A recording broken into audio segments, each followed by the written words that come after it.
everybody. Dave Ringo here, and you are watching Across the Hooniverse. This series, Scoops and Revelations, talks about the things that we learn from various Doctor Who stories. In this case, we're going to look at It Takes You Away. And when I say the things we learn, I'm talking specifically about matters related to Doctor Who lore.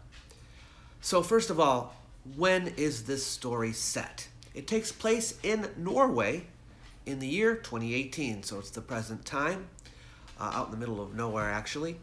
And the Doctor makes maybe a joke, maybe she's being serious. She's talking about a future event. It's just a throwaway line about something called the Woolly Rebellion, which she says takes place 193 years from now. So that would make it 2211.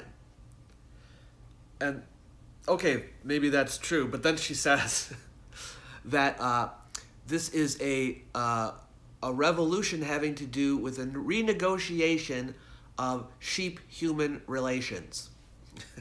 So that's why I think she's just making a joke. Maybe she's serious about there being a woolly rebellion, but then she makes a joke based on the name. I don't know. I don't think we can take her literally here, but you never know. I mean, in this universe, babies can talk. Well, I don't believe that one either, but yeah. We learn about a few alien species. Well, we don't really know what species he's from, but there's a character named Ribbons of the Seven Stomachs, which is kind of a cool character. We don't know what planet he is from. He never says, but and we never saw the alien before, so it's a new creature we've ever seen. New species. Maybe we'll see them again. I wonder if they're related to the Androgums. And then we have flesh moths, which is kind of a cool idea. They're like piranha, but that can fly, right? They're not in the water, they're in the air. And that was kind of a cool idea too.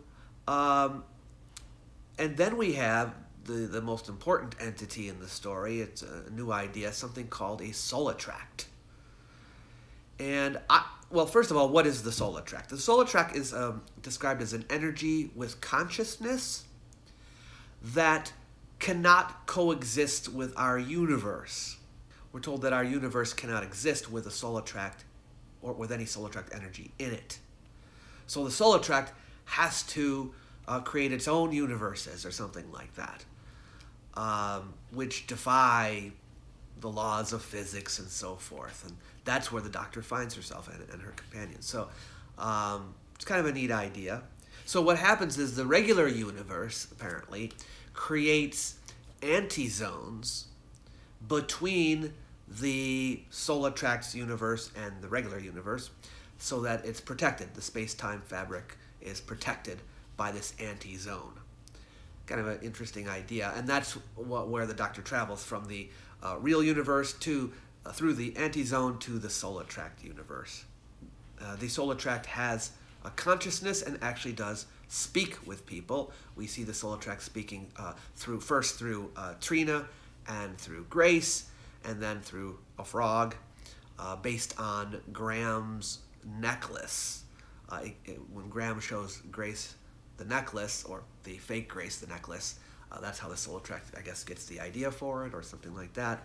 But I'm a little more interested in the Doctor's backstory, and we get some information here that we haven't had before, which is really cool.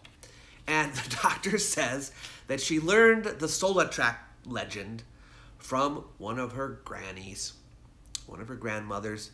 But here's the interesting line. She says that she had 7 grandmothers, and this grandmother was grandmother number 5. I don't really know how she's counting grandmothers here, but that's an interesting thing about perhaps Gallifreyan society.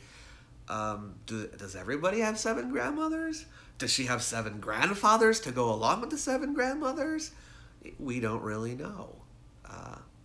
So it just kind of whets our appetite in that regard to find out a little bit more about, the Doctor's previous life. We're also told that, she makes a joke, I guess you could say, that Granny 5 used to say that Granny 2 was actually a Zygon. Or to be more precise, her granny number 2 was a secret agent of the Zygons. Now, well, here's what makes me wonder about that line.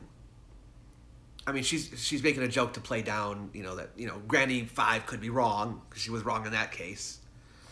But didn't the Doctor first meet the Zygons in Terror of the Zygons? I mean, correct me if I'm wrong. You can go look it up, but I am pretty sure. Tell me in the description below if you think I'm wrong here, but I'm pretty sure that the Doctor had never met the Zygons or heard of them before Terror of the Zygons. But here we have a story that the Doctor heard about Zygons from her grandmother way back when, well before the story Terror of the Zygons takes place, right? So, is this a contradiction that we have to explain now? Or is it possible, if we watch Terror of the Zygons, would it be possible that the Doctor knows of Zygons or heard of Zygons before? I'll have to watch it again. But it seems to me on the surface perhaps to be a slight contradiction. Let me know what you think. Oh, there's a neat little callback when the Doctor's trying to get through the mirror and their sonic's not working. And Yaz recommends, well, why don't you reverse the polarity? And the Doctor's like, that's a great idea. So this is a callback, a reference to, of course, that famous John Pertwee line about reversing the polarity of the neutron flow. It's an old joke. So that one was thrown in there for the fans. So those are some of the things that I learned from the story. Why don't you tell me if you got anything out of it? Some things about the Doctor Who universe, the Doctor's story, anything you disagree with that I said. Be interested to hear.